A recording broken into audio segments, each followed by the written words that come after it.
Welcome to the third episode of Series 63, everybody. If all goes well, this will not be the final episode of this series, so stay tuned for what we have in store for next week's episode. Before we get to all of that, here's what to expect in our call to action. After the show, join us back here for our usual thoughts about the episode, information about our Patreon, current social media stuff, and we will also be talking a bit about a couple of Kickstarters going on right now. One for Courier's Call, the all-ages actual play here on the One Shot Network, as well as the Kickstarter for this year's Acadicon, a small-town convention in beautiful downtown Dayton, Ohio, that we are hoping we'll be able to make it to. Hoping? Exactly. Until then, enjoy the show, everybody.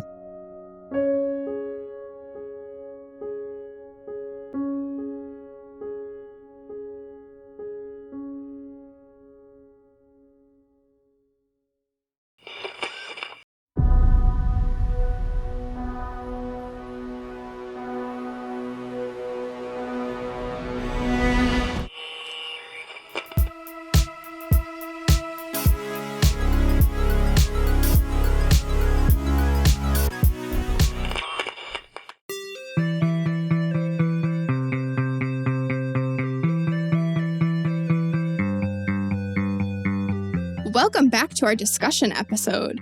Last time we finished our session 0 for Die RPG. This episode, we will discuss the character creation process.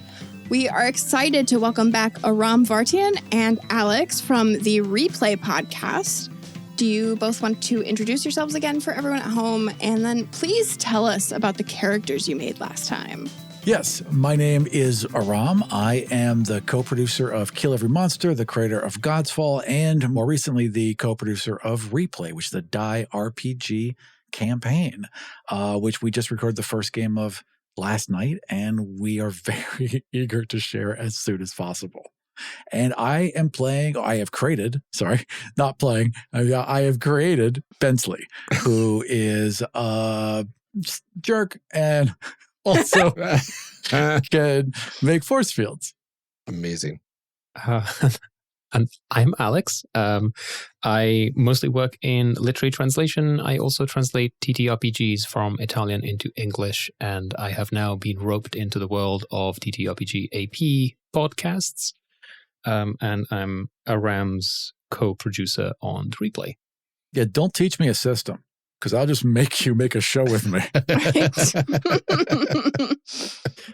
And even though I was technically GMing the game, the Die RPG has a character for the GM. So I created Francis, who used to go by he, him in high school, Francis with an I, and then he, they, Francis with an E later in life when we meet them again. And they are both also a terrible person. And play the master. Ryan, what about you? So I made Christopher, the tech nerd that ran lights during the high school productions at our did we mention the high school? Did we recap the high school? Well, I mean, we can get there. Yeah, we haven't recapped the school situation yet. Yeah, so tech nerd eventually grew into owning a tech empire akin to Apple in this world. And Christopher now goes by any pronouns and will eventually be turning into Chris with a K in our actual TTRPG Jumanji world as the Godbinder, I think it was. Yes. Just amazing. I forget. I got to pull up my character sheet because I'm named a bunch of gods, and I believe Christopher is or Chris bound the eldritch god of this world, and has correct. A pretty wicked weapon that she can kind of summon and do some really ridiculous stuff with. Eldritch god that you named Klisks. Yeah, Klixis, I believe. Klixis. Yep. What a good name. Amelia, how about your character? My character is Juliet, who was kind of an artsy type in high school, except didn't want to show anyone any of her art. But as she grew up, she became a mom, and then kind of that became her whole identity, and she's just kind of like bummed out right now because she doesn't really know who she is at the moment.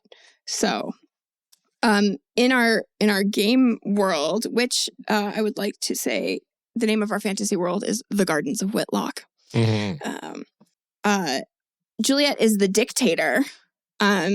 She very much wants everything to go her way, and she's going to make sure that that happens. She does start to become a little bit translucent when using the voice, though, so you can tell when it's happening. Please include in the show notes the horrible collage I made. Oh, yes. Horribly hacked job of just steal image, chuck it together. Don't even check transparency levels. It's amazing. It's amazing. I did actually start designing a crest for our school, which I think we should talk about a little bit too, like our world and our school. Yeah. So we were the drama kids at Holy Mother on the Mount, which was a expensive private boarding school. Yes. Sounds expensive, yeah. Yeah. There was the Whitlock Gardens. I remember that.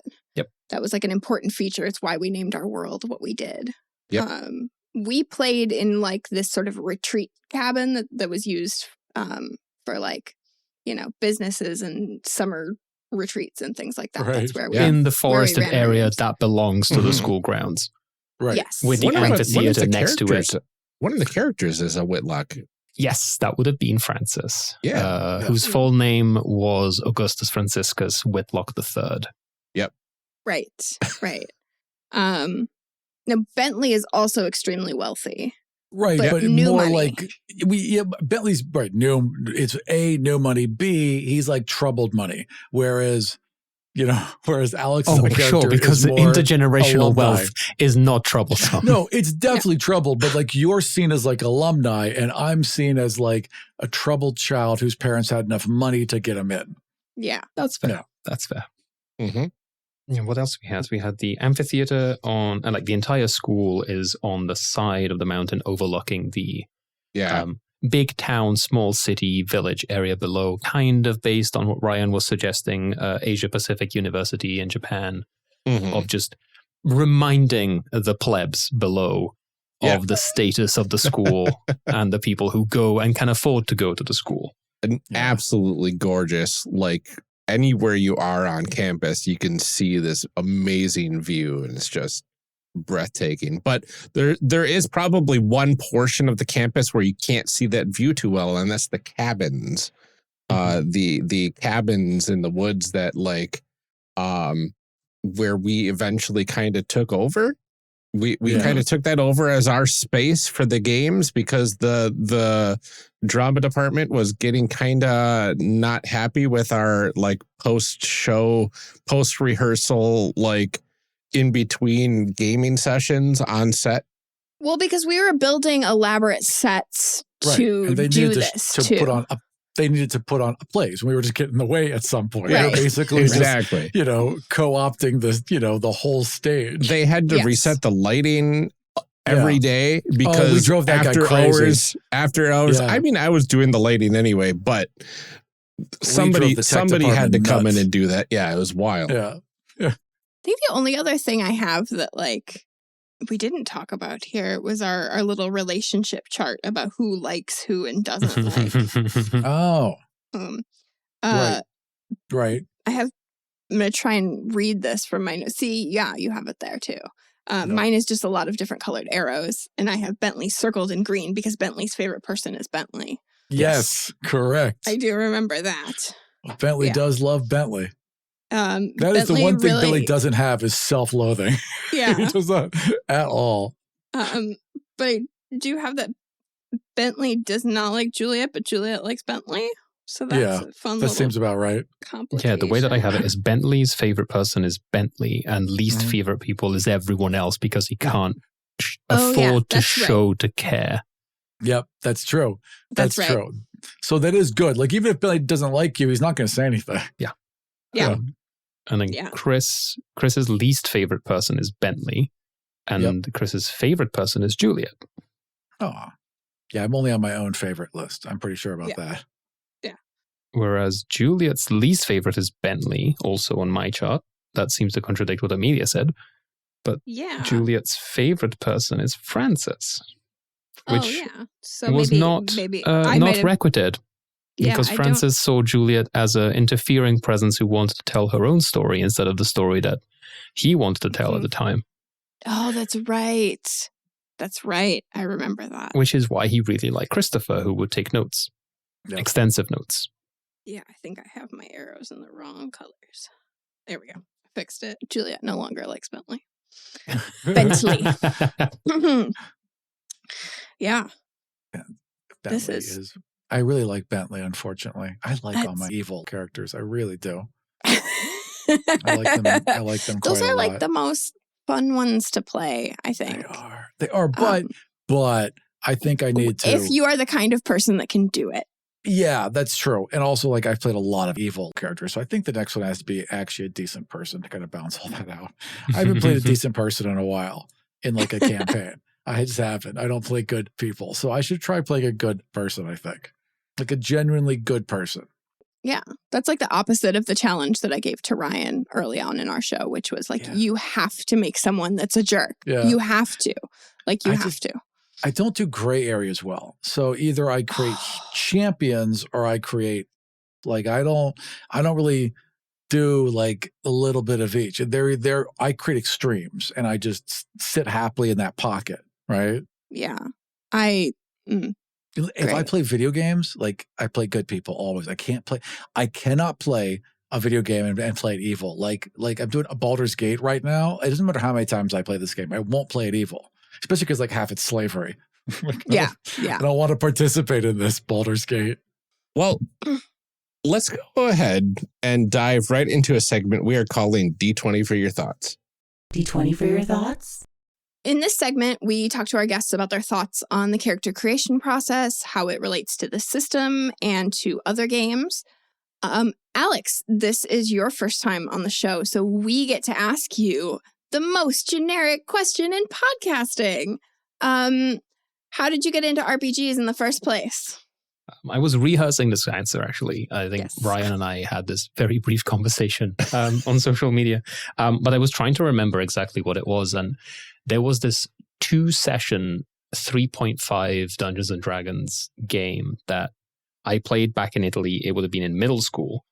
And it only lasted 2 sessions because one of the players didn't get the distinction between player and character.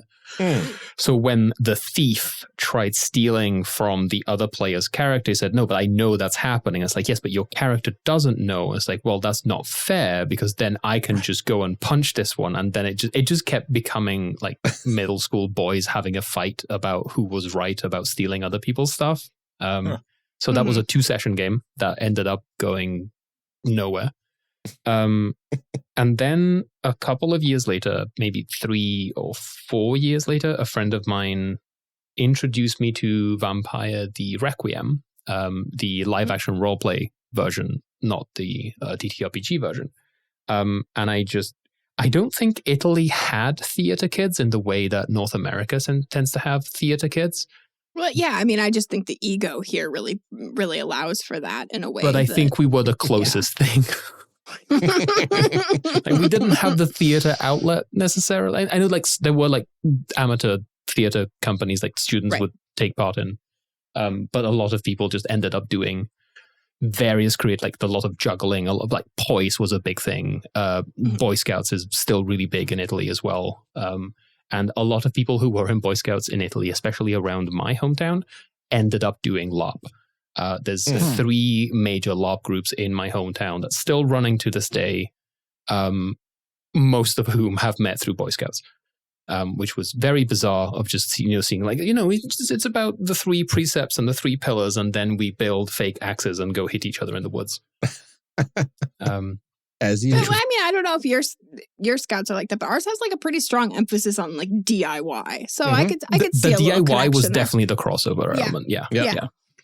And then from LARPing, I got back into some D&D, mostly as a player. And then I found out that my hometown is canonically recognized in Vampire the Masquerade lore in a roundabout way. There's a bloodline for the Nosferatu called the Gethsemane, who have stigmata is their special power, and it's based on a monastery that is in my hometown. The apocryphal story goes that one of the creators/writers came through Prato and said, "Oh, Prato, what does that mean?" It's like, oh, it's like garden, meadow. It's like, garden, like the Garden of Gethsemane. This is where it's happening. We don't know if that's real, but that's the story we tell ourselves. And then I moved to Canada 2019. I played some 5th edition just before I moved to Canada. And then when I arrived, I put out a message on Facebook groups in the area saying, "Hey, I've just moved. I'd like to set up something." And then the pandemic happened. And everyone got into roleplay games at the same time, all of a sudden. And I haven't really stopped since. There you go. Well, Alex, what in your book makes for great character creation for any system?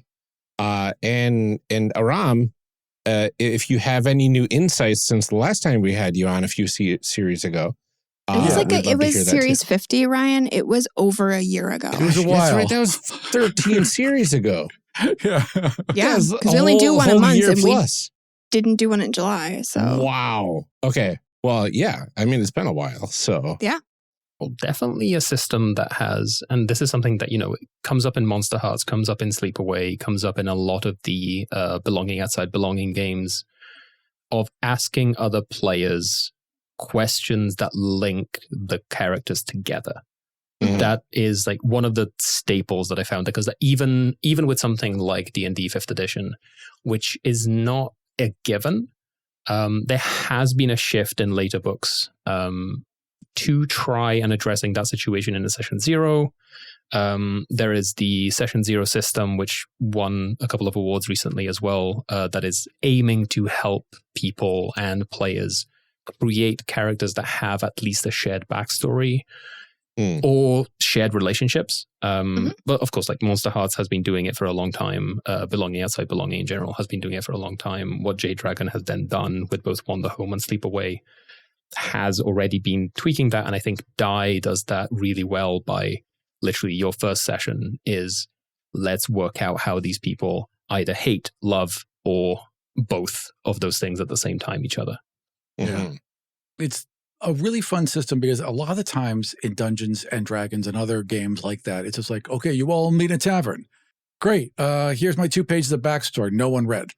Let's go. There's no connections. And maybe you form like, okay, well, we were all in prison, or we were all on a team, or we were all some sort of unit, and you like make these like little connections, but without playing it out, without actually finding it together, without exploring it, doesn't mean anything. We're still strangers to each other. And then like by game 4 or 5, you've now found that connection you should have found in game 1. You're kind of probably different than the characters you said you were because you didn't find it organically. And so why didn't we just do that before? Why not just find a way, find some mechanism, find a little game we can play to get us to that point? So from game 1, we're actually starting as a unit. And it always has struck me as odd that games like Dungeons and Dragons have never bothered to incorporate that and never just bothered to like make that part of what they're doing, especially because D&D can be so hard to onboard. Like, why not specify a time to make it easier? Yeah. Especially if you're going to be playing a one-shot that is maybe like 2 sessions or 3 sessions. Yeah. By the end of session 3, you will know how the group works, but that's the end of the game. You're never going to see those characters again. Yeah. Right. Yeah. And I think I've probably said it on this show before, but I have such a hard time with that you meet in a tavern thing, and it might be like being socialized as a woman, but I'm like, I am not leaving a bar with people I just met when they're all carrying weapons. No, that is of the course most not. that is the most unrealistic thing in this fantasy game. Like Dragonborn, sure, I'm there. A woman leaving a bar with a bunch of strangers carrying weapons, absolutely not. Not doing it. Especially not when alcohol's involved. It's not going to happen. It really is. Like, It I really will is the stretch dumbest my place. imagination, but I have to draw a line somewhere. Yeah. I like you again with the new Baldur's Gate game. They had a really good meet cute. They basically had like, oh, you're all illithid people in a giant illithid ship. You've all got brainworms. The ship crashed. It's scattered about. You're going to randomly run into each other. And that's great. What a great way to meet each other. Which weird, but it's at least something, you know? Right. We all have like a common event to tie into each other. Mm-hmm. Yeah. With just, I met in a tavern. It's like, why? We're just work acquaintances now. And why, Like, you know, and then you have to stretch and try and find out why you don't just go home afterwards. And you're, why are we still hanging out? Yeah. Yeah. Okay. And why was I talking to strangers in the first place? Right. Right. Like, how did this happen? Like, I had a job. Like, I just spent 2 months in this cave with these people I don't know. Right. Yeah, it's really interesting because you mentioned Baldur's Gate and like the intro. Yeah, you don't know anybody. Like nobody knows anybody beforehand. And in fact, when you meet one of the characters, he tries to kill you. Right. Like he's like got a knife to your throat and he's like, tell me why I shouldn't be killing you right now because you're one of those monsters, aren't you? And like, well, good point. Yeah. And yeah, it's really interesting. Like you have a good chance to have some sort of like RP before you actually RP, right? Yep. Mm-hmm. It makes sense. Having that sort of conversation beforehand really sets things up for not only like having harmony within the group, but also sowing those seeds of like potential conflict. Yeah. Which Right. is really cool. Yeah. Absolutely. I think games that really incorporate character creation into its own session are like a great place to build that interparty Dynamics. You know, whatever. Dynamics. Yeah. Dynamic, that's the word. Oh my Yeah. gosh, I'm having such a hard time. And like I think more and more groups are doing that. But there are definitely games that make that part of the game as Mhm. opposed to like a thing that you can do, because anybody can make a D&D character and like show up to a game and okay, now we're going to start. And then games like this, games like a lot of PBTA games, those belonging outside belonging games that you do this shared character building and in a lot of cases a shared world building too, which also helps that dynamic and that buy-in. Those have been really on the top of my lists of games lately that like I just feel like they're easier for me to care about. Just so satisfying, right? Yeah. You get past your session 0 and it's like, I know so much about not only my character, but everybody's characters. Yeah. Right. And I know so much about the world. And now I'm ready to fully immerse myself in this experience instead of, well, I made a cool guy. Let's figure out how this guy fits in with everything. Yeah. And I think And yeah, it depends on what kind of player you are, because there are people that are not story forward, narrative forward players. And so in those cases, you know, showing up with your character, and if you're more interested in combat and optimization and those kinds of things, that, you know, that isn't necessarily as high up on your list of priorities. And I think there are probably some people that are like, let's just get to the game. Like, I don't, you know, like you're wasting my session time when we could be rolling dice and things like that. So it obviously depends on what you're looking for. But personally, I think it builds more memorable characters, more engaging characters. Right. Characters that I'm more attached to. Yeah. Alex, you were going to say something. Sorry. I would just, I had two thought threads split off from the same point, but one of them was the way that Die plays on that is, even if you don't have buy-in for the concept of the fantasy world where the characters get stuck in, you still have buy-in for the group dynamics. And that's Mhm. that's the heart of Die. Like the engine behind Die is we are not exploring the world. We are exploring these people that happen to be in a manifestation, in a physical manifestation of a world that they came up with and they think they want, maybe they don't. Right. Mhm. And the other thread was there's another game that I've encountered recently that, just small little indie game. It's massive. The Wild Sea, where even though you don't create the characters necessarily together, you build the ship that you are crewing together. Mm. Mhm. And that is that collaborative exercise of, you're building something like, so who is where, who is posted where? And you could be replacing characters every session you play, but the ship remains the same. The ship is the same ship that you've built together as a group. And that helps, again, that gelling of those character dynamics, that establishing, as I said, seeds of conflict or potential getting alongness, whatever the word for that Yeah. one is. Camaraderie. Yeah. There we go. Thank you. Yeah. It's the crew of Theseus. Yeah. It is the crew of right. Theseus. I think that games that have that kind of stuff built in to also take a lot of pressure off of the GM. Mm-hmm. There are a lot of cases where a GM goes in and has a kind of a rough idea of a story that they want to tell, but doing those kinds of questions and interactions and world building and relationships is a really great way for people to signal to a GM, this is what I'm interested in. These are the things that I want to explore. These are the strings that I have given you that I want you to pull on. These are, these are the things that don't interest me, or, these are places where you can create conflict. Because I know we on this show are very big fans of how players can make games better too. Yeah. And so that's a thing that I really love about it, is that it's a very quick way for you as a player to tell a GM, hey, this is what I want. This is what would make a game fun for me. Absolutely. And it feels like this game has a lot of opportunities to do that from what I've seen too.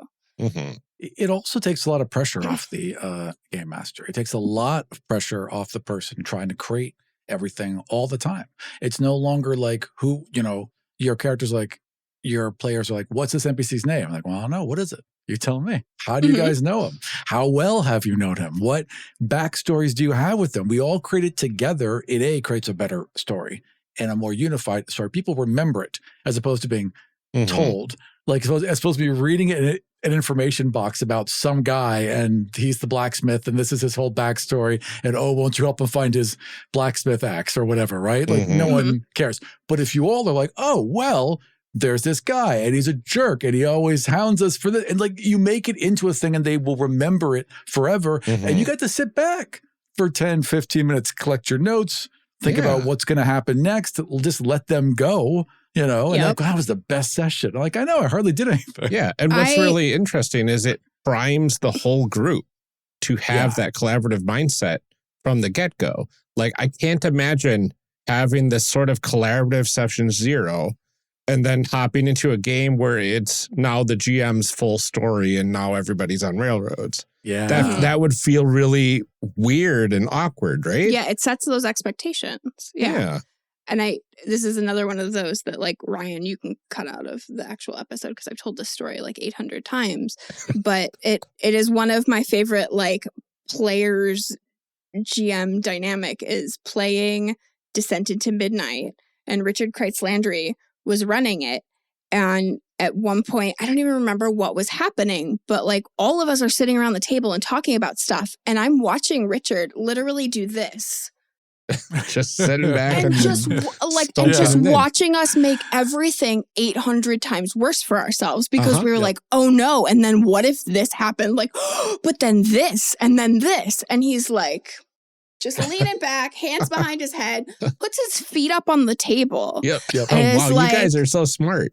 Yep. And all of us, of course, like it was a good group of people that we are all the kind of players that are like, what's the worst thing we can make happen? What's the most intense story that we can tell? But, you know, like I talked to him afterwards and he was like, it was great. I just sat back and like every so often asked a question and then, you know, said like, okay, now you roll. Like, and I love those kinds of games because players do get really into it. They get really excited about it. And I can see this being that kind of game, especially because the DM is also one of the players. Yeah. I realize I made a community reference in the first episode, but there's one specific line in the episode after Pierce's death where they come back from the funeral, they read out a will, and there's a lie detector, and it's just the one line of everyone is fighting and accusing each other of everything, and everything is just falling apart, and they say, see, this is what Pierce is doing even after he died, and the lawyer says, Mr. Hawthorne hasn't asked a question in quite some time, Mr. Winger. And that it's that dynamic of just like, no, you're doing this yourself. That I'm not doing anything. Yeah, like I asked the question, and then I let you have at it. Yeah. I want to ask for both of you, because you've now played this game, you've thought a lot about this game more than our like little interaction with it here. How do you think players being assigned a character type affects the game? I don't know because I haven't done it yet. So, I mean, I did technically assign characters for the replay game. So I did for that one, but they knew ahead of time going in. So ahead of time, I was like, hi, I know this game. I know you. I think you all fit these roles perfectly. Are you on board? And they said, yes. I've never done it where we've done the intro part and then I've been here are your characters. These are the ones you're being assigned. I think that would work better at a table than it does online, but I haven't really done it yet. And the one time when I did run a game more traditionally, we got to that point and I was like, okay, so we're here. I've got some thoughts. What do you all think? Where are you leaning towards your paragons? And they just picked the ones I thought they were going to pick anyway. So it ended up working fine. Like they kind of gravitate there. So I don't know. I mean, it's a neat mechanism. There's this very formal theatrical way you open and close this game, and that's a very good start of it. I think it could be a lot of fun. I think you need people you gotta trust. They need to trust you, right? That's the thing, is that like consent is definitely a huge part of it. You know, like an expectation, so knowing going into it that it's like this is how the game works, you know, and then giving people that, you know, especially because obviously hand out the dictator. It's a big deal. Yeah. And, you know, like giving people the opportunity probably to say, like, this isn't what I want, because a game is supposed to be fun. You know, if obviously I played this game. This game, you know, there is that weird element of like, you're not having fun. But like you as a person out of game. It's supposed to hurt a little bit. Are supposed to, you like, but you consent to that, right? If I was playing this game for the first time and the GM was like, based on what you're doing here, here's the dictator, I might still be like, oh. You know, see, and it's funny because feel a little like zinged by it. You know, like I kind of quickly flipped through, but when we did it, Alex assigned everything for us. And I was so stoked to get the dictator. Like I was like, I mean, I was between a couple, and as soon as it was like, okay, Ryan, you get the Godbinder, and I got chills. I'm like, that makes so much sense. Like it wasn't exactly the choice I was thinking of, but like it was the choice that I knew was right in that moment. It was such an interesting experience. I think for me too, it cleared up some of the like FOMO that I have sometimes with making characters. Sure. There are definitely plenty of games, you know, and again, there's a log, you know, 5 years worth of evidence of this, that like sometimes I latch onto something right away. I'm like, that's the one I want. And then there are other times it's like, well, I could do this, or I could do this, or I'm kind of ambivalent or anything like that. And so it clears up some of that analysis paralysis. It clears up some of that FOMO. And then it also is really cool to have someone say, based on your answers to these things, this is where I see this going. It scratches the online quiz itch. Yeah. Yes. Yes. That makes sense. Yes. But also, like that conversation about consent and preferences from the different players, like the manual does suggest having just that as you pitch the game, as you tell people what game you're going to play, just to have a quick conversation about, if you've never played RPGs before, what kind of characters, like, do you think you'd be like a wizard type character? Do you think you'd be more of a fighty type character? And then like just keep narrowing down depending on their experience. But there is someone in the Discord by the name of Michael who has come up with like a standard formula of 3 questions as you pitch a game to someone, which is what I use with my players, which is the same 3 questions. Like in Die as written, the GM picks classes for the players. Does this work for you? And then following up with that said, player preference is important. So are there any paragons you're especially interested in? And are there any you are not interested in or really don't want to play? And that's a good way of getting like usually a top 2 or a top 3. And then you can like distribute them around depending on that. Yeah. And I like that they then I like that you answer all of those questions before you've picked a character type, because a lot of almost every other game I've played, it's like you pick what you want to play and then you answer the questions based on what you've picked. Right. And this was really interesting too, to go through and answer all of those questions and then say, okay, how do I fit this human person into this paragon? You can ask the questions in a more directed way if you want to. Like if you have a specific idea, like if someone answers, oh, I really don't want to play these 3. These 3 are available. This is my favorite. You can say, okay, so keep in mind that to play a Neo, you need someone who would fit a Neo. To play a Dictator, you would need someone. If someone really wants to play a Dictator, that's usually a good sign that they should not play a Dictator. Just as a general trust exercise. Like, why do you want to play so badly someone who manipulates other people through emotions? And if I don't know that player, I might be a little bit more hesitant to say, yeah, you're really excited about being a manipulative, horrible person. Not sure. I don't know you. I'm not sure if this is a conversation. Like at this point in the conversation, I don't know. If I can trust you with that responsibility. Yeah, exactly. Yeah. Well, thank you for trusting me with the fake responsibility, since we don't actually have to play with these characters. But I do feel like it fit really well with the character that I made. Is like this person who doesn't know who she is and does not feel very in control of her own life, and feels very much like everything has been decided for her. The idea of then being a dictator who can control those things really there was appeals one to me line as like an specifically. exciting story. One line specifically you came up with, Juliet, was Juliet has always been scared to go for it, which is it's just juicy, perfect leading into a dictator. Really, really interesting. And then the combination of like a character who just takes things. Then it makes. Why are we not playing this game? It makes the fantasy world more alluring to stay in, right? Because you don't get out until you accept to get out.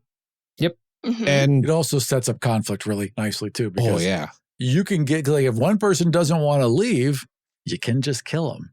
And then everyone wants to leave. Oh, no. Is that how that works? Oh, absolutely. If you're dead, you don't get a vote. So if it really comes down to it. This game was written for me. This game was like, I think you'll find you're wrong and it was written for me. But sure. There's very early in the creation of this game, as we went through, there's those 3 questions. You want it to be standard fantasy, dark fantasy, or horror? So for me, if it goes horror, once I played this game a couple times, if I find a group that wants to go horror, I would go horror as the serial killer game master. This isn't the first group he's brought in. And as long as he kills them all, he's the only one with say.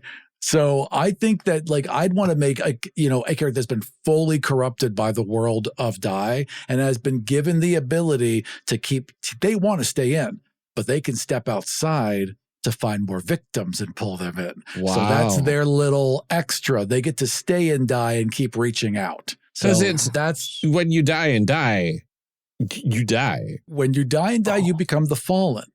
And it's not just if you die and die, is if you die in any game that is connected to Die, you become a fallen. and that is a big spoiler for the comics. Right. Kind of a spoiler for the game, but it's the Fallen Yeah. are real people who have died at some point. They were playing die, Wow. they have died, they become the Fallen. If your Paragon persona dies, they become a Fallen. You can come back to life if you kill another player character. Right. Oh, wow. So let's And if you say keep dying you as a have- Fallen, you slowly lose all of the sentience and agency that you have as a real person. Wow. you keep coming back, but less and less of you and just this thing. Now, take that idea, and let's say you're playing where the GM's like, no, I want to stay, screw you all, you're going to have to drag me back. What if during the drag me back, one of you dies? Now it's like, well, if he won't come back and he led to one of these people's deaths, isn't it kind of right for this person to eat them and get their life back, and then we can all leave? I mean, there's a lot of moral complications that get thrown in with this system. Mhm. Yeah. Mm-hmm. Wow. The game could be like pretty friendly and traditional, and then if you wish to, you could, on a turn of a key, it could go darker, real dark, Yeah. as long as Yeah. everyone's on board. Yeah. I love things that have that moral gray area and those kind of complicated decisions that you have Yeah. to make. And I really like that this game has mechanics that allow that is not just like, we've chosen to tell this kind of story where things are, but this game is like, no, that the choices that we've set up for you are difficult. Yeah, they don't make it easy. The whole game of die doesn't make anything easy. Even the things you think are going to be easy get twisted on you. Mhm. Oof. One thing that we talk about a lot is character sheets, because we talk about characters, particularly what they tell you about the game, because the character sheet is often the first interaction that people have with a game. This one's a little bit different because we got our character sheets after our questions, but a lot of times it's the first relationship to the rules that most players have, right? Yeah. So what do you think that these can tell us about playing this game? I do notice that there is a lot of text. There's There's a lot of text. That's It's the interesting. Oh, no, sorry. Go ahead. No. It's just that's the big complaint that a lot of people have had. Not as a complaint necessarily, but just for people who might have different perception and access to character sheets, visual learning, or just need something tidy.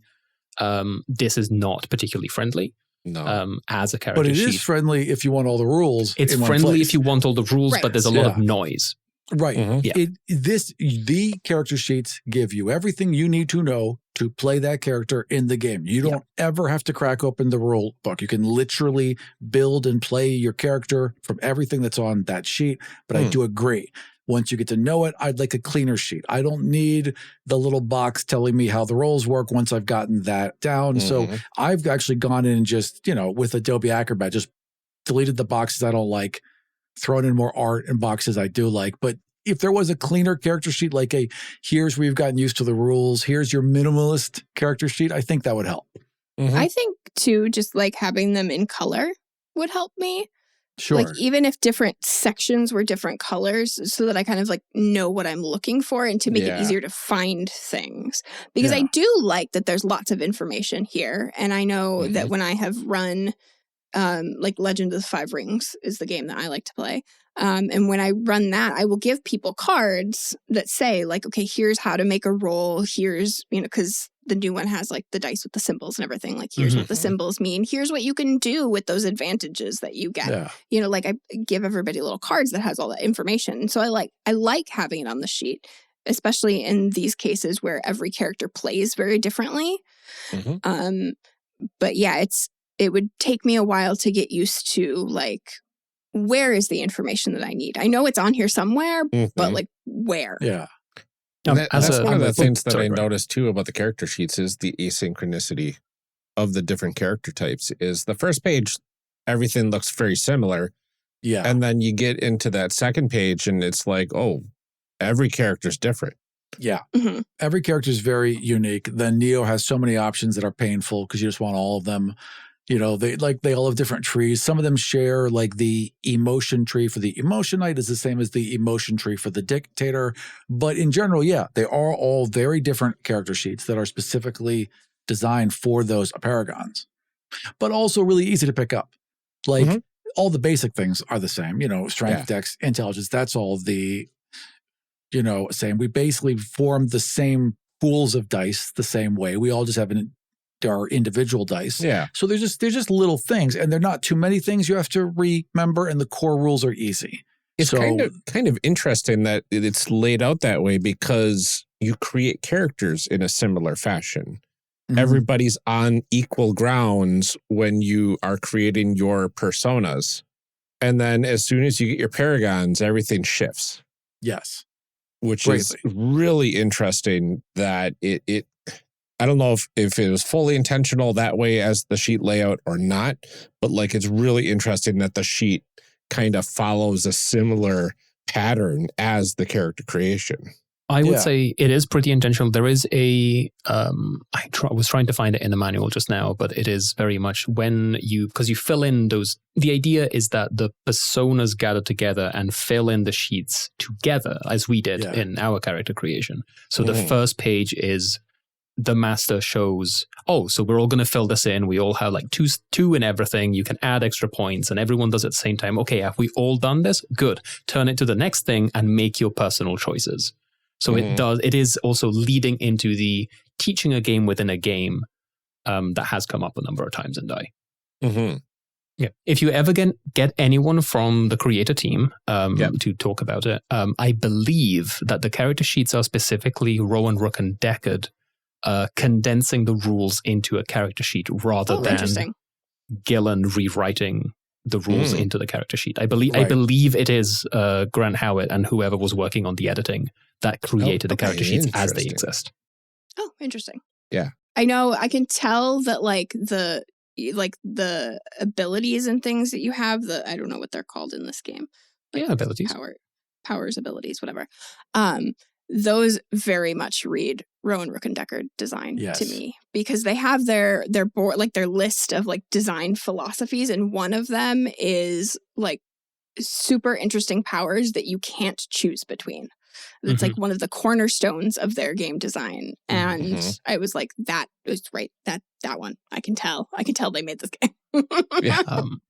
But I guess the second part of the answer to what does this say about the game, you can always access the character sheets even without having the book. They are available freely on the Rowan, Rook, and Deckard website. They are, as Aram was saying, they are enough to be able to run the game, even if you don't know the rules, which, you'll get a very different game out of it, but you could run the game. But it also gives you, as we were talking about earlier, the Fallen as the very last character sheet in the bundle of character sheets. It's page 13 out of 13, because this character sheet is what you give the first player who becomes a Fallen, because they have to change their entire character sheet because they now play a Fallen. They have agency as the Fallen. They just have a different urge, which is eat someone who has a die. Nom nom. Yeah. Wow. It's interesting too that some of them have more than 2 pages, which I believe, like the Neo, because it's got a million options, and the Godbinder's got a million options. Yeah, got a couple different pages of choices. That of gods. changes depending on which type of character sheet you're using. So there's 3 types of character sheet. There's the fast generation, there's the rituals, and there's the campaign. Yeah, and the rituals one, everyone has 2 pages except for the Fallen, but the campaign one has multiple just because of the extra choices for everyone. Gotcha. And sorry, everything that I said so far is based on the rituals character sheets, not the campaign ones. Okay. Absolutely. Oh, goodness. So how do we think character creation in Die stacks up to other systems we've played or created characters for?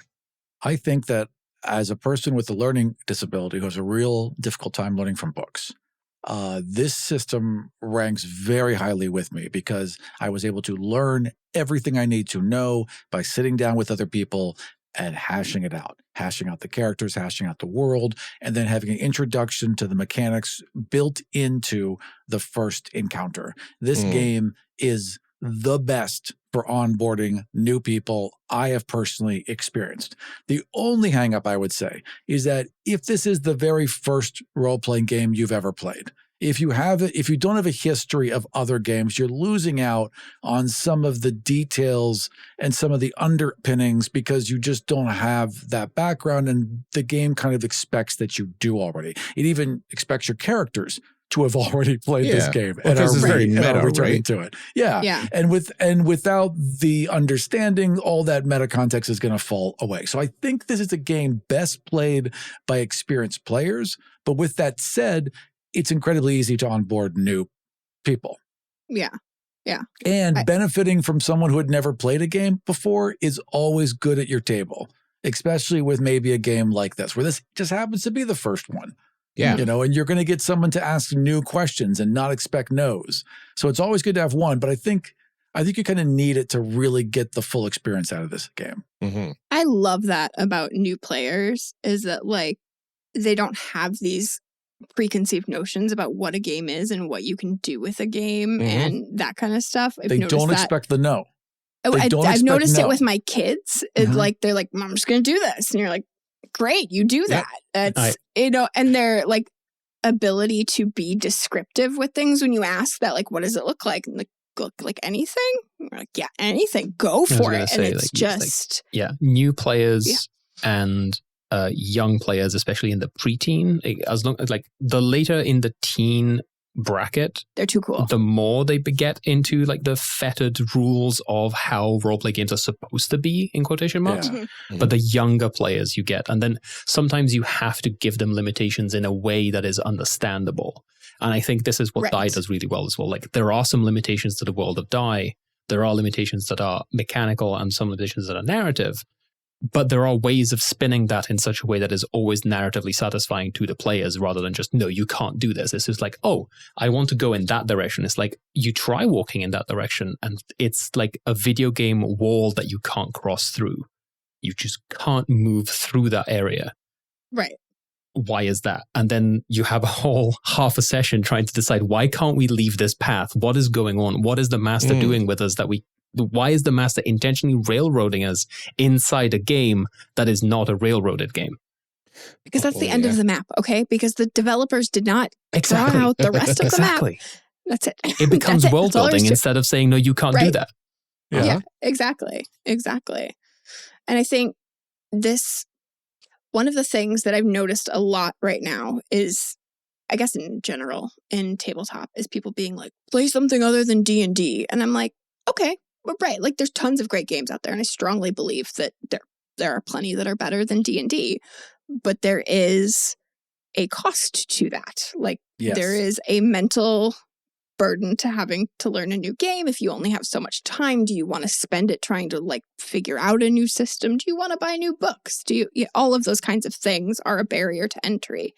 And so it is really nice when you come across a game that is still mechanically decently complex, that can kind of draw those people in, because I know there are a lot of people that are like, I don't want to play a rules light system. I don't want to play a diceless system because that's not what I'm looking for in a game. Right. You do still want some crunch. And so it's nice to have a game that is still easy to intro, but still like mechanically satisfying is not really the right word, but like no, you're right. Complex. It is mechanically. It's what it is Die gives you enough crunch where it's fun and it's a challenge, but it never, ever, ever makes you feel like, oh, I forgot that. Oh, I've been missing out on this thing for a month because I forgot that I could do it. You never have that feeling with Die. You know exactly what you can do, and then you find ways to manipulate around it. I've said it 1,000 times. Dungeons & Dragons is a better game when it's played via a computer. Baldur's Gate makes the mechanics of D&D so much fun. Because you see all the little bonuses. You can just cast inspiration at will so easily. There's all these little mechanical things they've built into the game that work perfectly when a machine is doing all the math for you. And when there's something to be like, oh, you can use this bonus. By the way. Or to just not let you use it when you can't. Whereas, trying to remember all of that as a player and being like, I should have been adding +5 to this all along, and I was not. I have never been more effective. I am so effective when I'm running a party of 4 and I have all the options and everything's laid out and there's beautiful little effects and it's all great. the way it falls down is that there's not a real person running the story, and that it takes $200,000 or $200 million to hire all the voice actors, and it's a bit of a process. If there was some way where you could have all of those mechanics built in easily, but it's still you running it, and it's kind of a seamless interface, right? Even if it was just cameras, but you have all like the, all around your frame, there's different things happening. You can see the die rolling. If they could somehow merge those two things, D&D would be a better game. I have played D&D for 30 years. I can't run 5e without D&D Beyond. I cannot run a game without it. You shouldn't have to have all those tools to help you run it. And if you do, then it should be built into how the game runs. Everyone should be using them. That should be how they expect to play. I don't know what D&D is going to do in the future, but Baldur's Gate is the most complex game I've ever seen them make, and they stripped out all the grappling mechanics because even they didn't want to deal with that bullshit. It's such a complex game. Yep. Amazing. So how do you think that character creation in this game sets up kind of the expectations and gives you the feel for what you're going to be experiencing when you actually play? Well, we've kind of mentioned this already. Like it's seeding conflict, it's seeding possible redemption and corruption arcs. It's showing, like, revealing who people are, or revealing who the personas truly are, or maybe who they think they truly are, and see, like, if you give someone ultimate power, will it corrupt ultimately? Or will it just be actually you get a taste of it and you realize that's not what you wanted? Both as the player and the persona. Is it the somehow Palpatine returns, or is it is it the Palpatine route of unlimited power, or is it actually maybe we should get out of here because this is getting a bit too scary? Yeah, it's really interesting too, because like the way we did it, and I don't know if it's the exact same way for the campaign, like way you create characters, but it not only are you creating the characters as a group and everything, but then it like somehow seamlessly blends into now I'm playing the game without you even realizing you got there. Yeah. Just to answer your question, yes, it's the character creation process is exactly the same for a rituals game and for a campaign. The only difference is that you don't have to focus quite as much during a campaign generation, just because you will have enough playtime to keep asking those questions as you go along. One of the core tenets of the game is persona generation never ends. Yep. And one of the great mechanics they have for that is that once per session, you can, either as a memory of your character with the group or your persona on its own, you can go, a flashback. There was this time when I did this, and that relates to this, and therefore I get advantage. And you can just like toss out these little character moments where you've built on some scene. And as long as that scene is meaningful and connects to what's currently happening in the adventure, you're rewarded with advantage. And it's a fun little like 2 to 3 minute, sidestep into more character history, or like, I just sparked this idea that would perfectly match, or, this is the thing my character's been looking for, and this is why. It's these nice little moments that encourage, again, persona generation throughout the game and reward it mechanically.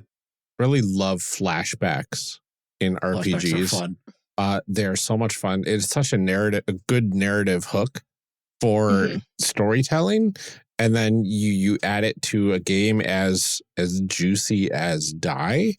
And now you've got like this, I can just add these really cool details from my past.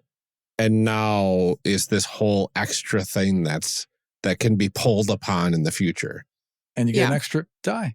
And that's one of two of those mechanisms, because the Fool also has their own mechanism where if you take this option, they can once per encounter go, I got the perfect thing for this, and pull out like a ladder or a bottle of beer or whatever item they can excuse preparing. Like they do a little flashback and say, I'm just going to throw this in my bag. Whatever they can excuse, if you can get away with it, the Fool gets to do it. So it's fun. You can just have the thing you need. I love that. I love when games like force players to, it's like, you can do that, but you need to be able to tell me why.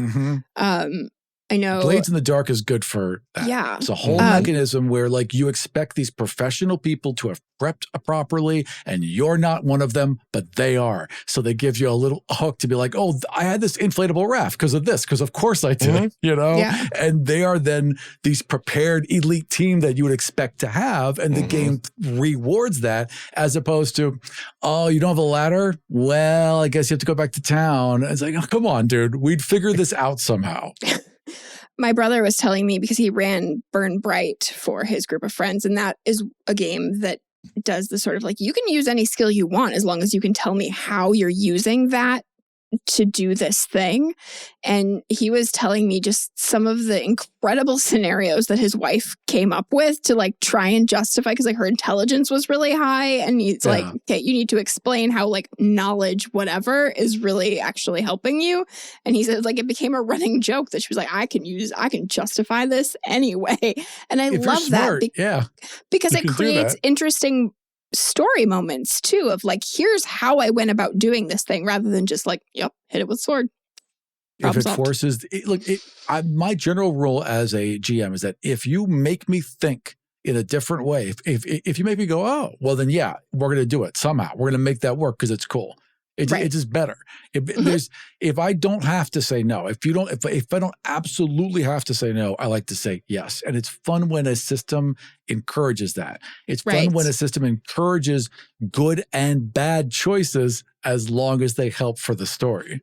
Right. Well, and creative problem solving, because that's part of the joy of RPGs is that like, you know, it's not a video game where you have like 4 buttons you can push and you got to pick one of those. It's like, I can do anything. And so giving people the room to actually do anything in those situations, it is very cool. And I love how it feels as a player to be able to be like, okay, but like, let me tell you, yes, it's weird, but here's what I did. That's what role-playing games excel at. I mean, you can, again, the computer games are going to beat them out for the experience of the points and the hits and the totals and all the mechanical parts of it. But they can't scheduling. And even and even like when they give you really advanced dialogue trees and it's the best actors in the world, right? That's just for when you're on stage with that person right there. You can't be like, oh, these guys are slavers. Well, I'm going to spend the next 2 months undermining their entire organization, finding everyone they've ever met. Like, you can't do the big picture things. You can just be like, oh, these guys are bad, and we're going to kill them because they killed people and killing is bad. That's how we're going to prove it. You can't like do long, there's no long arcs. There's no long friendships. Like, you meet a person, you solve a journal, you're done. You want those interpersonal relationships and that can't be done with dice and mechanics. And, it can only be assisted with those things. You have to give room to want to play these stories out and to be interested in them. And the dice either help that or they get in the way. They have 2 options there. They never make the story. They just make opportunities. And also, it's fun when you roll a D20 and it's a natural 20. I mean, that's just fun. Fun. Yeah, there is something that feels very good about that random. That's what they can do. Rolls a 20 on a D20. It's a double special, so they get to do 2 things. Yeah. Special things. Usually bad things towards everyone else, but That's what dice are good at. Yeah. Critical hits and super fails, and that's basically what they're good for. Right. Well, what do you 2 think is one of the biggest flaws of character creation in this system? And what's one of your favorite parts? I think the biggest flaw is probably, sounds like there's just too much of it.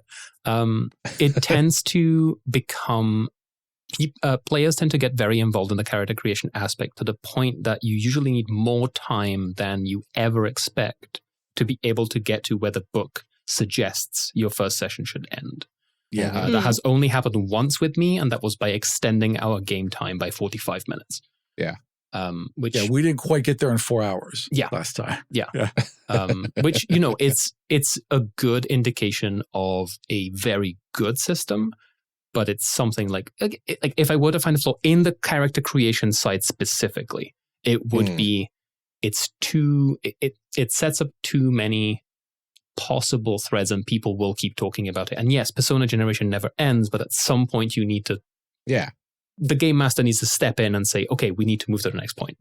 Do you think that adding something like if there was like rules or mechanics or like guidance or something on a way to easily split it into 2 sessions, that would solve the problem? I think that like if the game said like do this part and then do this part. I think the way like because I don't want to like take anything out of it. Yeah, exactly. If the manual were to change the scheduling of the system of session 1 is not magic circle, persona generation, paragon creation into die, but ends at paragon creation, and then you get a whole like however many days, usually a week, before you begin the actual like you play as your characters coming to the game, and that's where it starts. I think that would be a better structured way of having it, which is again, it's not speaking to the character creation as a flaw. It's just something that seems to come up regularly, unless you are playing in a one-shot environment and you have like there's a hard like 45-minute. Like there's a different set of questions that you ask. They happen within 45 minutes. They've never gone over 45 minutes in my experience. And you have different time clocks that you follow. Like if you haven't had an encounter by this point, you make it happen. If you haven't had the final encounter by this point, the master just gets annoyed at you, shows up and says, you're taking too long. We're having this out now. Which narratively still makes sense. It's not forcing people, and then you get to the tower, you avoid the goblins, there's no caverns in the way, you just make it through, you barrel it there, and now you're against the big wizard king. It's like, no, the master got annoyed at you for taking too long. He's coming to get you. That's really interesting. And like I've had plenty of games where the session 0 has that collaborative aspect, right? That sure, you're supposed to take 2 hours at most of the 4-hour block to create characters, and then you get to play a little bit of a game, right? And that's fine. But I've had plenty that have gone for 5 hours. And it's like, well, where do you stop it, right? And having the ability to, especially in a game like Die, like to say, meta, this is taking too long. Now my character insert is going to forcibly move you somewhere. It's like, oh yeah, you can do that. You could also with this one, just like if they are taking too long and just with their character builds and their little magical girl transformations, you could be like, well, zombies, like at any given time in that opening, zombies can just appear. So that could cut that real short. Yeah, absolutely. Sorry, the Fallen. They're techno zombies. Yeah. The techno zombies. There you go. Anyone who saw these things would be like, that's a zombie. It's a weird zombie, but that's a zombie. So what do you think is your favorite part about it? Like what is the like chef's kiss of all of this? All of it. Just the whole thing. For me, it's the meta commentary. Yeah. It's why I wrote Replay the way I did. I want it to be a conversation, not just to why we play these games, but to why we record and share these games. So it's that aspect of it that really gets me the most, I think, and invests me the most. But also, it's just fun to play. It is a fun, dynamic game that gives a lot of options to every player and gives each of them a real reason to be there and to engage and to be able to affect the story from a unique point of view and from unique abilities. It's just fun.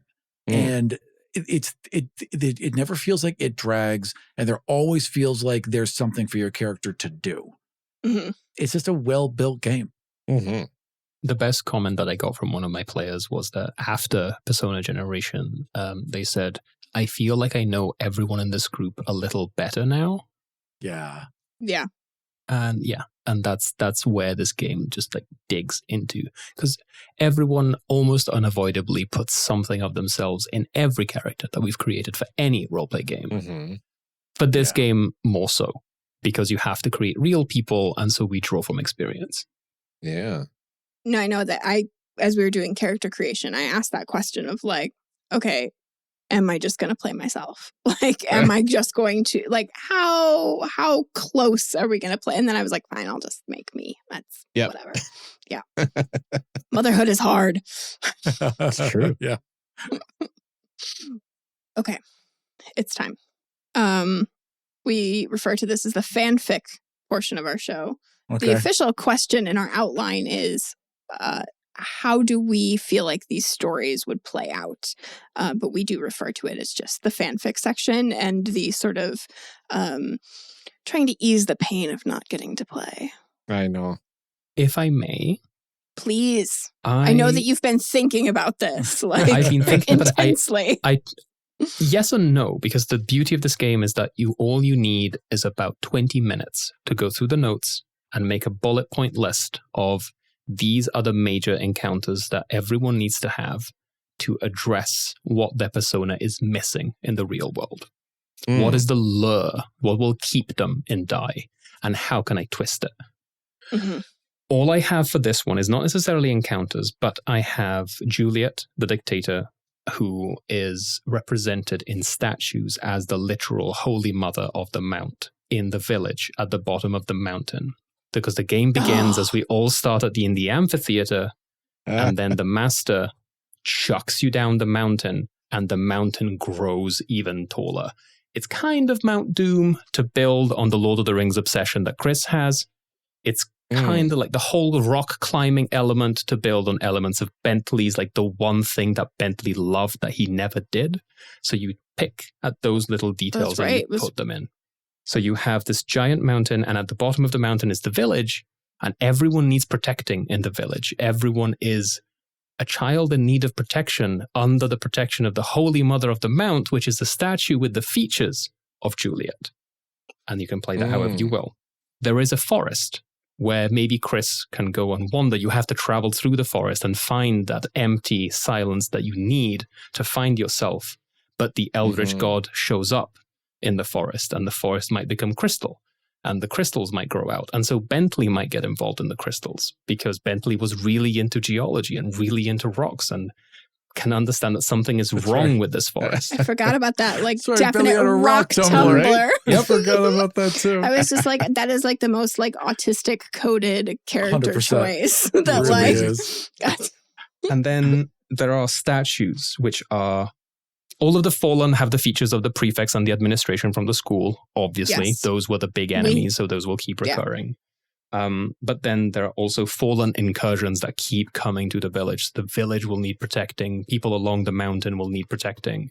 And that is like trying to get everyone to care, trying to get Bentley to care specifically, but also dealing with those elements of motherhood without actually having children in the game, because that's one of the things we said we don't want to deal with. So having villagers who need defending can still speak to those themes. And then there are statues around, and all of the statues that you can choose to smash or not smash tend to be the alumni of the school. So all of the statues come to life, the gardens come to life, and there's always these statues, these alumni, this tradition, these patriarchs watching, observing your every move, and you choose how to deal with that. And then the final scene happens back in the amphitheater at the end of the climb back up the mountain. That was going to be my pitch for the game. Okay, I'm there. Let's do it. I'm 100% sold. How 100%. hard is your hard out for this evening? Because I feel like you're going to be running this. So It's super hard. The next team is going to be pissed at us. Sorry, we can't play your game because we're playing this game. Right. And there's something. Oh, and the point about Francis as well, like because obviously the master needs something twisting for them as well. The statues surrounding the amphitheater during that final encounter, that final confrontation, and like the weight of the Whitlock family, the weight of the school on Francis as like this scion of this lineage that they never chose to be part of. Like, are they just going to go with it, or are they going to go against it? And that can also be like the final tension. As we decide, do you want to stay, do you want to go? Maybe Francis can also change their mind. Yeah. I don't remember why. So why did Francis want everyone here? Like, what was I don't remember. Francis why that never was. left. I know we went. Francis became part of the school board, became part of like the administration, like basically just fell back into the family footsteps of being one of the people in charge of the school, but never had real relationships with other people. It was very much just like, this is what is expected of them. This is what they're going to do. This is who they're going to be. It's a very similar trajectory for like a lot of the characters that we created of this is the expectation. They just kind of fall into it. Yeah, I think we all had very similar stories that way, that it was like, this is what people expect of me. So yeah. But those are basically the backbone of what the story would be. Right. Yeah. Whatever you would choose to explore within that story would probably come out organically. So you chuck it out. Right. Yeah, because I do think it's interesting that, you know, the things that we feel like we have to be are all very different. You know, what we think those expectations are. You know, because for Chris, you know, in that real life Christopher, that like, you know, you have this expectation of this persona because you are the brand, but also like you could just like not be, you know, like you could choose to just quit. Whereas then you have Juliet, who's like, I'm really frustrated by like being a mom, like this, you know, the expectations and the identity and all that kind of, it's like, you can't just not do that though. Like, you know, you can choose to sort of like flout some of those expectations and be like, no, I'm not going to do that. But, you know, you do have to like keep them alive and, you know, try not just to mess like them up villagers totally. Being attacked by monsters. Right. Exactly. So yeah, the way you interact with that sort of that feeling of like your destiny not being your own and what that does to you and how you address that would be, I want to know. Yeah. You know? I can see a lot of conflict coming from Chris near the end of when everybody's ready to go, because I don't think Chris would want to go. When the transformation sequence happens and Chris emerges as a femme presenting individual, like something that they've identified with internally for years, like I think that's a really interesting thing that they want to explore. And I think they would hold on to that. They're like, and I think that it's so, and for Chris too, it's stronger even than just gender. It's this like entire perfected persona that you've had to put on the outside. Whereas like, you know, in here you can just like, nobody cares what you are, you know, like that's, you know, it's not optimized for SEO. Like it's not, you know, it's exactly. As someone running the game, like I would never play on, I think we've mentioned this in the previous recordings as well. I would never play on, your idealized version of yourself is something that has to do with gender. I am not going to twist that and make it monstrous, because that is what the narrative, like the mainstream narrative is, you know, anything that deviates from heteronormativity is monstrous. So that is not something that you'd play with. The conflict can come from other things. Like if Chris is the only one who wants to stay, maybe Francis wants to leave. And now Chris is the one standing in the way. Yeah. That's what I'm thinking. Like I can see Chris, you know, quote unquote, becoming the villain of the group, the interpersonal conflict villain, because like, okay, now we either have to convince Chris to go or we have to kill Chris. Yeah. Dead people don't get a vote. Right. And I think that you can play out some of that conflict, you know, again, without bringing in even just like the gender thing. I think the gender presentation and like the gender identity is part of it for you. But I think overall, the big part of that for Chris feels like just being yourself I can in be general. myself here. Yeah. You know, like whether that is, you know, being a femme presenting person. I don't want to go back to an act, right? Right. Like I don't want to go back to being a character in my own life. Yeah. There was a reason where it's weird that like you're at the point where playing a character is more real than the character you're playing in real life. Yeah. You know? I mean, there was a and reason I think that's that a Chris really was interesting. the tech nerd in high school, because like Chris didn't want to act. But like that's what their whole life has become. is acting. And I can see it being really a complicated question for Juliet too, because it's like, I have this responsibility to my children on the outside. You know, like I have that to go back to, and I can see a lot of like personal internal conflict of like, I should want that. Like I should, but I don't, you know? Right.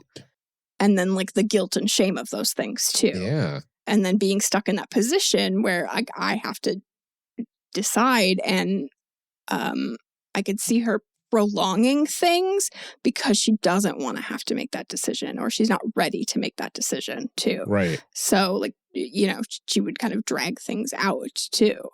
Right. One of the interesting things I was thinking of too is Chris, back in the high school days, had a crush on one of you three. Mm-hmm. I never defined who it was, and I think it would be super interesting to figure that out through play.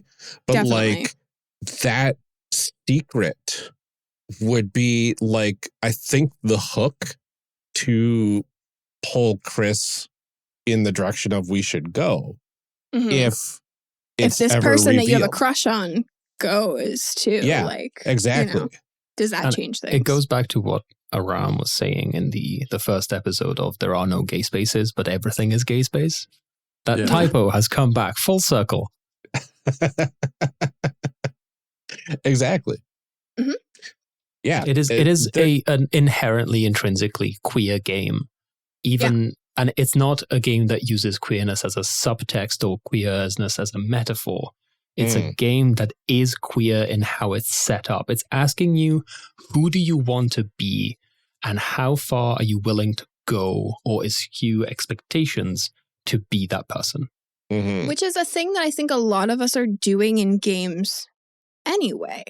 You know, we had recently in one of our Evolution Cast episodes, we had Daniel Hand, who is a therapist, a licensed therapist, and wrote a book about using RPGs as a therapeutic tool. And that was one of the things that we talked a lot about, is that like, what can it tell you about who people see themselves as, who their idealized version of themselves is. And this gives you a really interesting opportunity to say, like, what do I want to explore? Like, if I am embodying both the character and the person, it gives you a chance to be even deeper in it than a lot of games. But I think that's something certainly I look for in games, and I think a lot of people do, is that, okay, now I have this safe space to explore things, but it's like, it's a character, you know, like it's not me. It's not me doing that, you know?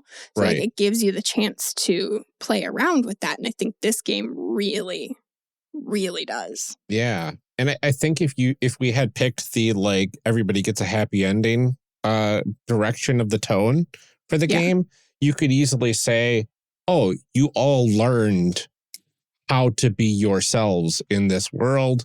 Right. Now you come out of it, you can change your life. You can change your stars.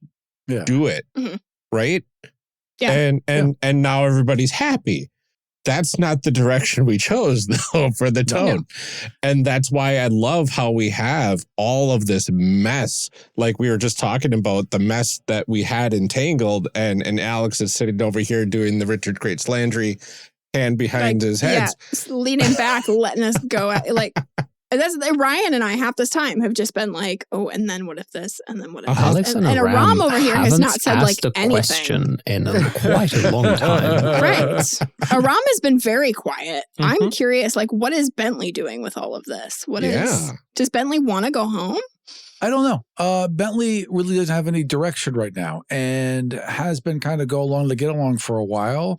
And this is like the first real shock in his life. So if anything else, this is going to be a vacation.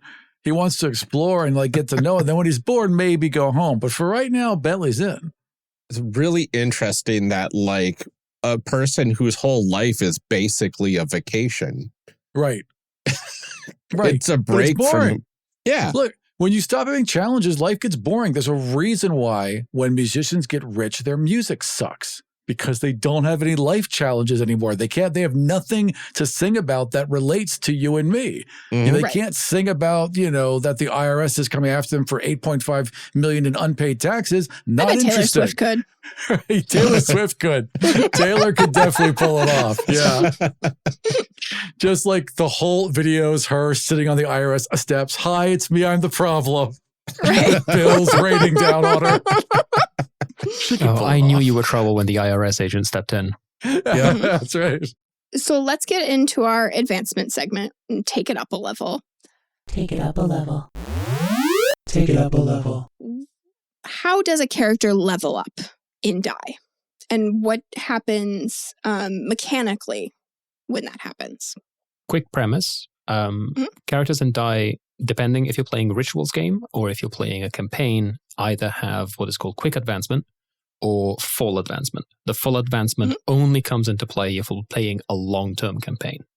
Quick advancement, each paragon gets basically the first point in the advancement tree. So the dictator chooses an additional emotion to play with. The fool chooses an ability from a list. The emotion knight choosing an additional venting ability or stance. The neo chooses a gift. The godbinder chooses another god to have a relationship, like a one-level relationship with. And a player master, if in play, chooses an additional rule, so a different way that they can manipulate reality. Usually, the recommendation is if you're playing a rituals game, you don't need more than one advancement, just because you're playing 4 sessions. You're coming to grips with the mechanics. You're coming to grips with how to play your character. Just before your final encounter, you get that little extra bump. Ooh, I like that. I like the As timing a full of that. advancement, it's a 20-sided multi-conglomerate of triangles tree that you can see on the campaign character sheets. And they're all different for each class. Interesting.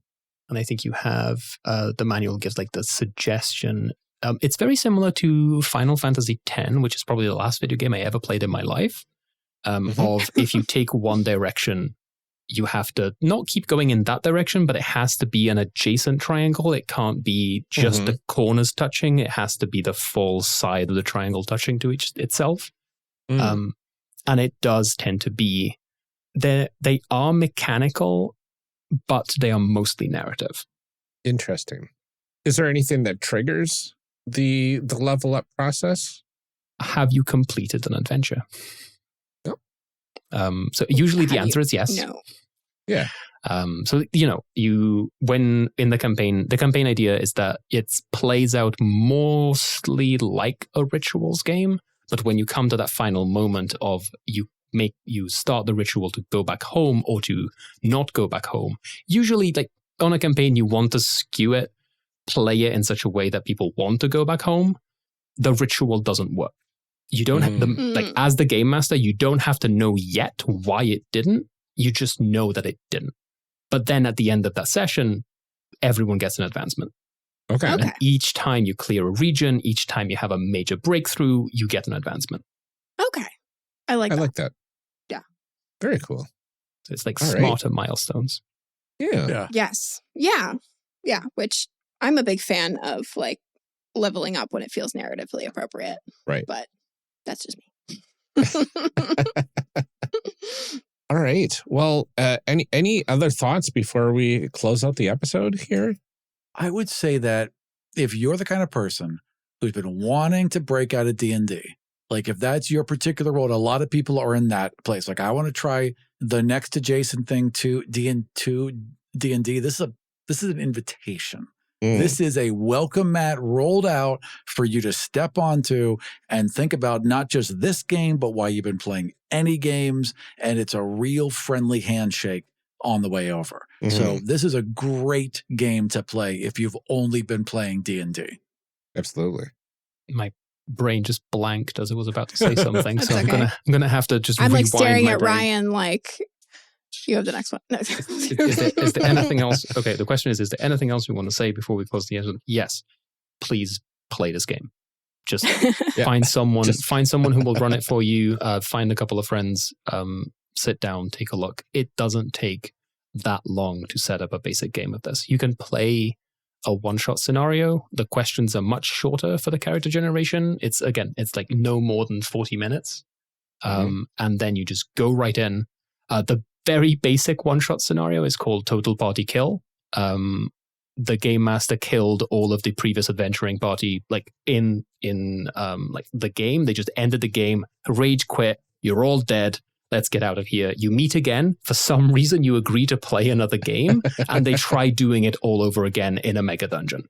Oh boy! And you can play it. Like, it's not going to run more than 3 hours. I've done it 3 times, and it works every time.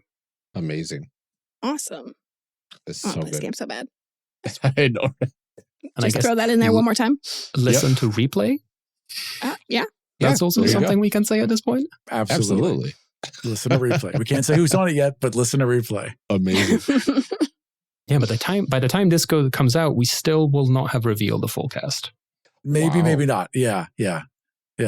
Coming soon. Anticipation. It's that anticipation GIF in live form here. So yes. Antitsy. Patient. He sat back for that, guys. There he sat way back in his chair. Love it. Love it. Aram, Alex, thank you both so much for joining us to talk about Die RPG. This was amazing. It's a fun game. Thank you for having us. I'm really excited for more people to try it out. Thank you for being like the nicest hosts. This is my first time doing anything like this, and you have been nothing if not the most accommodating people I've ever worked with. I had to laugh because you're talking before about like rehearsing your thing, and like I saw your tweet about like just rehearsing this for whatever, and I was like, oh, that's fun. I wonder if he has an interview coming up. That's cool. I did not, for any reason, think that it had anything. So it's doing great. I'm fine. It's fine. Well, Aram and Alex, can you remind everyone where they can find you online and what sorts of things you have working on?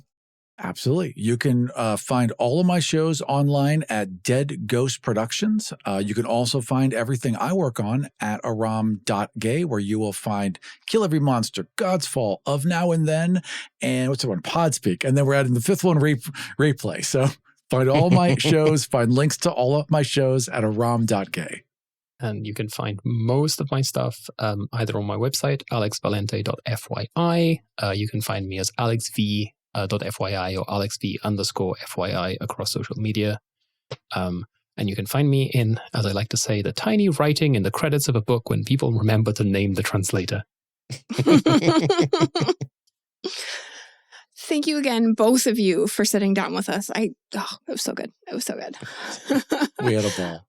I always do. Thank you. Oh, good. And thank you to everyone for tuning in. We will see you next time. Call to action. Yeah, like that.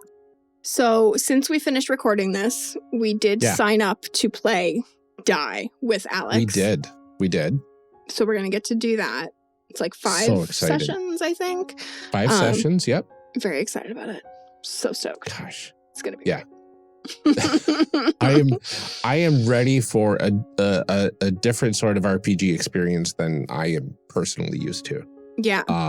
And I'm like, because through all of our time creating characters and making more complex characters, I've 100% grown as a player, and I want those dark, conflicting experiences. I want like my 8 kinds of fun episode, 100% different at this point. Yeah. It's wild. Come to the dark side, Ryan. I know. Join us. Join us over here.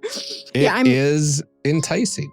I'm very excited about it. And we've both been reading the comics. We've got some exciting stuff hopefully coming up. A good game. Good game. Good game. Good game. So good. Good game. So good.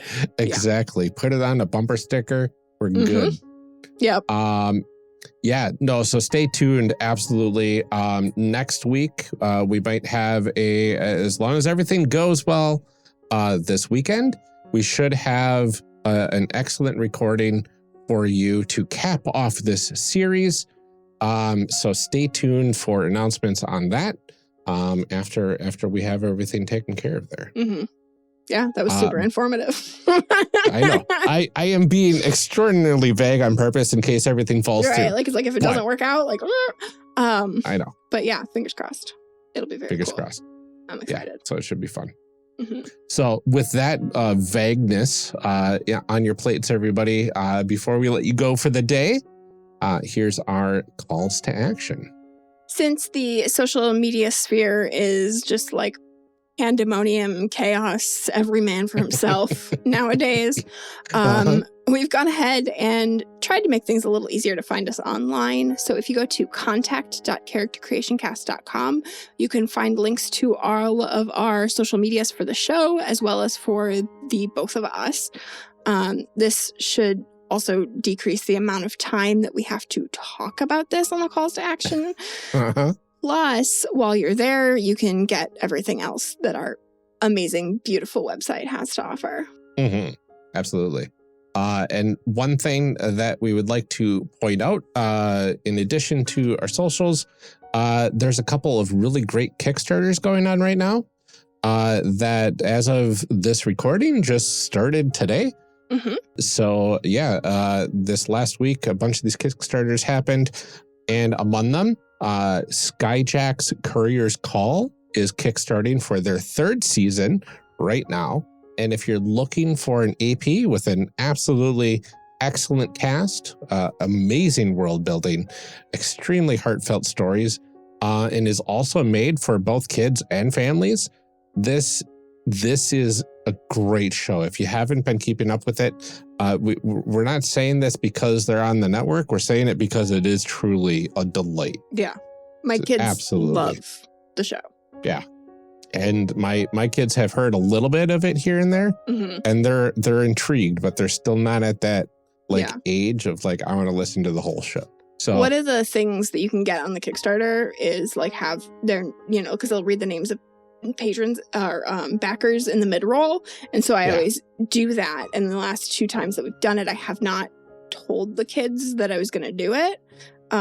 So, but then Allie will message me like, she'll be like, hey, it's this week. So yeah. So then, I'm like anxiously waiting. So I backed at that level this year again too, so that they can hear their names on the show. That's awesome. Because I always put their names in for the, like, they always ask, like, what do you want for your name? So I always put their names in for the That's awesome. backers. Yeah. That's lovely. Second, the Kickstarter for Acadecon 2023 is going on right now. Currently, we are both hoping to be there in beautiful, scenic, bustling downtown Dayton, Ohio in November. Midwest November. Right, in Midwest November. But I do, as we get closer, my therapist gave me a great recommendation for a pizza place in Dayton. So we would love for you to be there too. We're going to try and do a panel. I think we'll both try and do some games, all that kind of stuff. But even if you can't make it to the convention, there are options to sponsor tables or to help buy games for the game library there. We'll have links to both of those Kickstarters in the show notes for you. And if you enjoy what we do on the show here, you can help us out a great deal. Get yourself some really cool stuff in the process. Heading then over to our Patreon at patreon.com/charactercreationcast. All the patrons, they get some cool stuff like all patron Discord channels on our Discord, bonus chit chat episodes every week, as well as shout outs on the show. And at higher tiers, you get some cool stuff like bonus episodes, our Undying Bond series, some cool dice, and even stickers and a lot more. If you want us to thank you personally every episode, don't forget to go ahead and sign up. I just sent out our first round of dice and they're amazing. And we've got another new sticker coming out soon. So it's a great time. Plus, we can read your name on the show during our call to action, like we're going to do right now, right this minute. Lieutenant and DJG, aka Tyrannosaurus, we appreciate your support. Thank you. Eric Bonds and Daryl Holiday II, you shouldn't have, but we are so grateful to have you here. Shadim Cabal and the Shyest Barbarian, thank you. Thank you to Benjamin Sweeney and Lorcan McGinnis. Your support brings us so much joy. Thanks, Rob Fletcher and Kevin Brown. We are really glad to have you backing us. Tentacle Duck and Cole McCallum, thanks for making this all possible. John Adamus and the cataclysmically cacophonous Caterpillars and their new single, Caterpillars Are People Too. We can't thank you enough, especially for the amazing names every week. But we will continue to read them every week. We will. Every week. It brings me so much joy. It's so fun. Carlos Salazar and Eric S., many thanks to you. Ross Kingston and Ian Popmeyer, we are so grateful to you. Grace Bergeron and Sorry Goth, we can't thank you enough, but we will always try. Thank you to Liam G. and Brian Cohn. Thanks, Garden GM and Dark Mirror. So glad to have you backing us. Thanks to Tom and Blue Kryptonite. We appreciate it. Danny and Nicole Trainer, you shouldn't have, but we're very glad you did. Liam Murray and Satwat Kangura, we are happy to have you here with us. Thank you. And thanks to all of our future supporters. You are helping to pay for everything we put into the show and contributing to a growing and supportive community. If you want to help out in non-financial ways, go ahead and talk about us on social media or join us on our Discord at discord.charactercreationcast.com and chat with us and others in the community.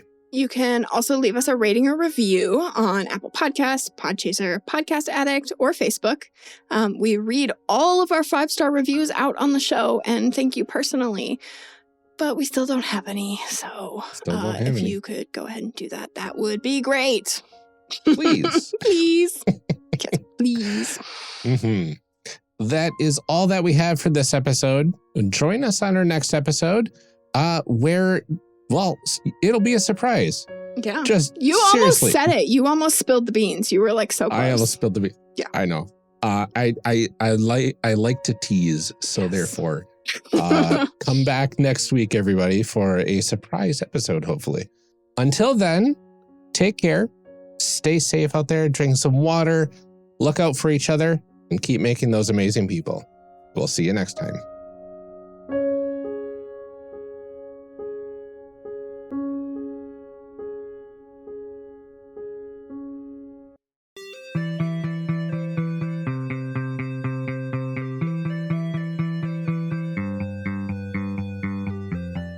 Character Creation Cast is a production of the One Shot Podcast Network and can be found online at www.charactercreationcast.com.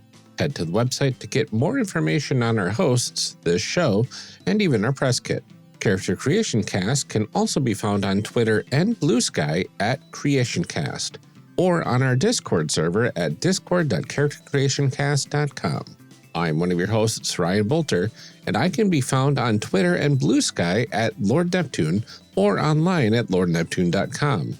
Our other host, Amelia Antrim, can be found on Twitter and Blue Sky at Ginger Reckoning. Music for this episode is used with a Creative Commons license or with permission from the podcast they originated from. Further information can be found within the show notes.